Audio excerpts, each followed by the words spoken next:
Hi, greetings, Phil Hoovian Queen. How about a good week so far? Want to look at the 15th Doctor era now continues on with Wish World. In Bavaria, 1865, the Rani seizes a newborn incarnation of Desiderium, a god with the power to transform wishes into reality. On May 23rd of 2025, the Doctor and Belinda awaken in the reality created by the Rani as a married couple with an infant daughter, Poppy. Society is overseen by Conrad Clark, who tells stories of the Doctor and the Time Lords to the world, projecting his vision of society onto the Earth through the power of the stolen infant. Ruby Sunday, aware that something is wrong with the world, is unable to convince the Doctor of her concerns. The Doctor, living under the name John Smith, goes to work for UNIT, which in the altered reality is an insurance company, where he witnesses the Rani returning to her bone fortress over London. Meanwhile, Belinda begins to question her role as Poppy's mother when she cannot recall her birth. Ruby encounters UNIT's former scientific advisor, Shirley Bingham, who lives in a makeshift camp with other disabled citizens, who also question the reality. Upon his return home from work, the Doctor watches Conrad's transmission, which is directed by images of both his granddaughter Susan Foreman and Rogue, the latter warning him that the reality he is in is wrong. The Doctor observes proof that his reality is not real and shares his discovery with Belinda, but she calls him pleased about his doubts. Mrs. Flood, operating as the Rani's enforcer, has Belinda arrested alongside the Doctor. The pair are brought to the Rani's fortress, as Ruby and Shirley use a UNIT tablet to prepare to hijack Conrad's next transmission. In the fortress, the Rani gloats to the Doctor and reminds him of who she and Mrs. Flood are. She reveals her plan to create a compromised reality in order to destroy it, with help of the Doctor's attempts to return Belinda home, and with the intention of returning Omega, the creator of the Time Lords, from the Underverse. At midnight on May 24th, just as reality begins to collapse, the Doctor regains his memories, including that Poppy is not an invention of Conrad's false reality, but for falling from Rani's tower. Dun dun dun. So anyway, let's take a look at the production of this episode, beginning with the development. Wish World was written by Russell T. Davies. The return of the Rani was credited by Galba to Davies, as he wished to face off against her on screen. And now on to the casting. The episode features an ensemble cast. Shuta Gal and Verada Sethu star as the 15th incarnation of the Doctor and his companion Belinda Chandra, respectively. Galba stated the episode provided him a fun challenge of having to portray a character different from his usual portrayal of the Doctor. Millie Gibson returns to the program as Ruby Sunday, a former companion of the Doctor and an outgoing series regular.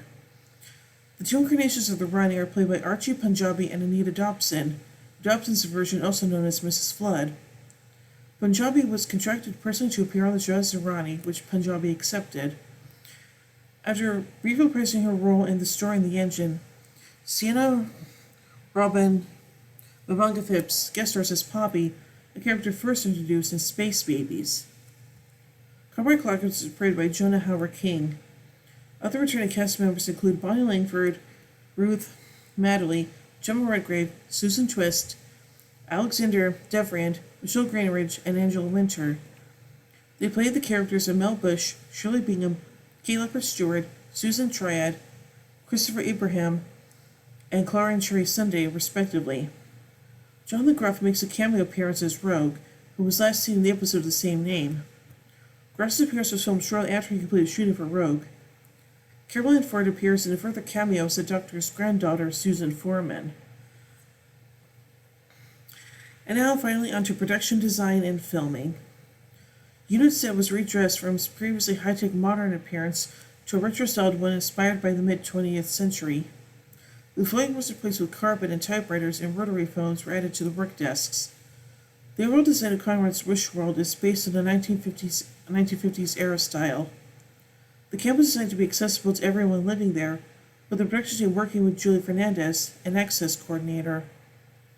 The Bone Palace was sculpted as a crossover between science fiction and gothic horror and was influenced by birds, with the main chamber of the palace being a redressed and redesigned set from an early season episode, The Robot Revolution. The Rani sonic device was designed to have more sensational medical devices as a result of the character's backstory. A portion of the pattern from the costume that Kate O'Mara wore in her portrayal of the Ronnie was incorporated into the grip of the sonic device. Wishworld was directed by Alex Sanjeev Pillai. I'm sorry if I mispronounced that.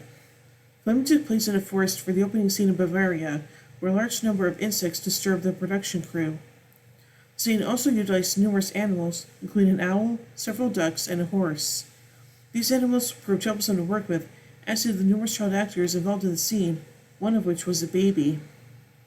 Ivanka Phipps recorded her pieces on the episode of Soundstage 2 at Wolf Studios, Wales on May 10, 2024. Soundstage 3 contained the set for the Bone Palace, while the scenes of the unit tower was built on Soundstage 1 and were filmed on April 11th. The scene where Mel witnesses London falling underground around her was achieved by placing her in the center of a 360-degree camera dolly and simultaneously rotating the camera, lighting, and a green screen around her while she looked around. Interesting. So overall, I think this is the penultimate episode of the season. This episode is just fan-freaking-tastic, and I love it. And I'm starting to...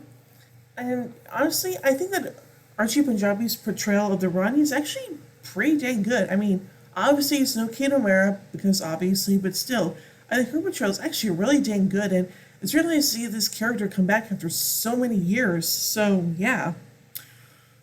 And of course, I really hope we do get Susan appearing in the season finale, because that would be awesome, but hey, who knows? So there you go. But yeah, anyway. So overall, I give Wishworld 5 Sonic Screwdrivers out of 5. Well, tune in next week as we took a look at the season finale, The Reality War. Well, I hope you enjoyed this review, and if you did, be sure to share it around, give this video a thumbs up, and don't forget to subscribe and hit the bell icon to be notified when I upload videos. And if you help support the channel further, then be sure to check my Patreon page. Link is always in the description below. Anyway, until next time, this is Hoovy and Queen saying, "Oh my giddy aunt! When I say run, run! I've reversed the polarity of the neutron flow. Would you like a jelly, baby? Fantastic! Allons-y! Geronimo!" Bow ties are cool, fezzes are cool, and Stetsons are cool.